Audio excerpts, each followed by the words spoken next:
আসসালামু আলাইকুম এভরিওয়ান, কি অবস্থা সবার? চলো আজকে এই সুন্দর লুকটা তোমাদের সাথে শেয়ার করি। প্রথমে স্কিনটাকে ভালো করে ক্লিন করে আমি এখানে ময়শ্চারাইজার অ্যাপ্লাই করে নিচ্ছি। মেকআপের আগে অবশ্যই স্কিন প্রিপারেশন খুবই জরুরি এবং প্রত্যেকটা প্রোডাক্টের মাঝখানে 1 থেকে 1.5 মিনিট টাইম আপনাকে অবশ্যই দিতে হবে।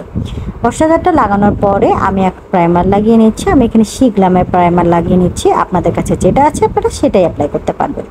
প্রাইমারটা অ্যাবজর্ব হওয়ার পরে আমি এখানে আমার মুখে বিভিন্ন রকমের ডার্ক স্পট আছে, এই জন্য আমি একটু কালার কারেকশন করে নেব। আজকে যেহেতু হ্যাভি মেকআপ করব, এই জন্য একটু অরেঞ্জ কালার কারেক্টার আমি ব্যবহার করে নিচ্ছি।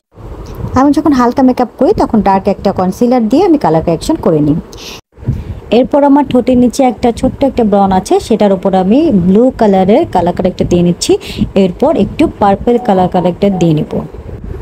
আমি যে ব্রাশটা দিয়ে কালার কারেকশন করেছি সেটাকে একটু হালকা মুছে নিয়ে টিস্যু দিয়ে এরপর ডার্ক একটা কনসিলার নিয়ে আমি আমার অরেঞ্জ কালার কারেকশনের উপরে অ্যাপ্লাই করব।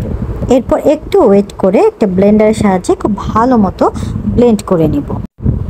এটা সেট হতে হতে অফ ক্যামেরায় আমি আমার আইব্রোটা সেট করে নিব। আজকে আমি দুইটা ফাউন্ডেশন মিসম্যাচ করে ব্যবহার করব। একটা হচ্ছে লরিয়ারের আর একটা হচ্ছে ফ্লোমারের। দুইটা ফাউন্ডেশন মিসম্যাচ করে নিলে আমার কাছে মনে হয় কি বেসটা আরও সুন্দর হয়। আর ফাউন্ডেশন সবসময় আমি হাতে খুব ভালো মতো ব্লেন্ড করে এরপর মুখে অ্যাপ্লাই করি, এতে করেও ফাউন্ডেশনটা খুব ভালো একটা বেস দেয়। একটা ভেজা বিউটি ব্লেন্ডার দিয়ে আমি এখন খুব ভালো মতো এটাকে ব্লেন্ড করে নেব। এরপর আই ম্যাজিকের একটা কনসিলার দিয়ে আমার হাইলাইট পয়েন্টগুলোকে আমি হাইলাইট করে নেব। এখন খুব ভালো মতো ব্লেন্ড করে নেব। চোখের নিচের কনসিলারটা আমি একটু সবার লাস্টে ব্লেন্ড করব।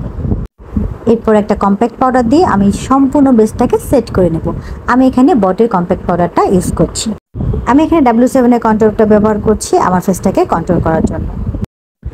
নোজটাকে আমি এখন হালকা কন্ট্রোল করে নেব। আমি ব্লাশ প্যালেটটা কোথায় রেখেছি ভুলে গিয়েছি, এই জন্য আমি আইশ্যাডো প্যালেট থেকে হালকা একটা রেডিশ ব্রাউন কালার নিয়ে ব্লাশ হিসেবে ব্যবহার করছি। আজকের আই লুকটা খুবই সিম্পল হবে। এখানে আমি দুইটা মিনি আইশ্যাডো প্যালেট ব্যবহার করছি। প্রথমে আমি একটি রেডিশ ব্রাউন কালার নিয়ে আমার আইলিডে অ্যাপ্লাই করে নিচ্ছি। এরপর আমি হালকা একটা ব্রাউন কালার নিয়ে সেইটাকে ভালো মতো ব্লেন্ড করে নিচ্ছি।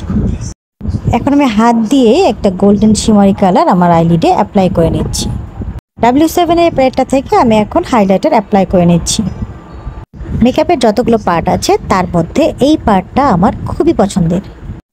এখন ব্যবহার করছি হাইস্কের এই মাস্কারাটা। এই মাস্কারাটা এত সুন্দর ভলিউম দেয় যে আমার আর কোনো ফলস আইল্যাশ পরতে ইচ্ছাই করে না। লিপস্টিকের জন্য আজকে বিউটি গ্যাজেটের এই দুইটা কম্বো আমি অ্যাপ্লাই করেছি। এখন আমার সাজটা ডান। এখন আমি আমার নিজের বানানো গহনাগুলো পরে নিচ্ছি। আপনারা চাইলে এই গহনাগুলো অর্ডার করতে পারেন আমাদের প্রজাপতি পেজে। এই হলো আমার ফাইনাল লুক। সাজটা কেমন হয়েছে অবশ্যই কমেন্ট করে জানাবেন।